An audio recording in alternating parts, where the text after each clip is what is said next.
त्वचाविकारांच्या कारणांमध्ये पहिलं महत्त्वाचं कारण आहे हार्मोन इम्बॅलन्स।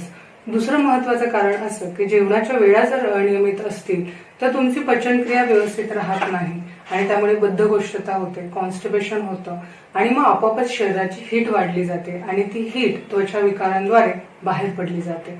त्यानंतर महत्त्वाचं कारण म्हणजे झोप जर नियमित नसेल, झोपेच्या तक्रारी असतील किंवा रात्री उशिरा झोपणं, सकाळी उशिरा उठणं किंवा दिवसा झोपणं, हे झोपेच्या जर तक्रारी असतील तरी देखील त्याचा परिणाम तुमच्या त्वचेवर होतो।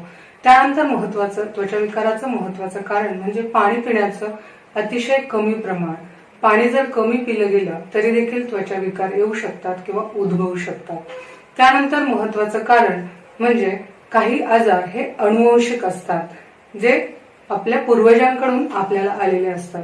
अलीकडच्या काळामध्ये मोबाईलचा अतिरिक्त वापर, अति प्रमाणात वापर, रात्रीच्या वेळी अंधारामध्ये मोबाईल पाहणं, त्यामुळे देखील त्वचा विकारांचे, चेहऱ्यावरील वांगांचे आजारांचे प्रमाण वाढत चाललेले आहे।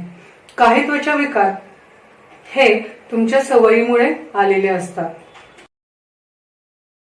मानसिक ताणतणाव म्हणजे स्ट्रेस, टेन्शन यामुळे देखील त्वचा विकार उद्भवू शकतात।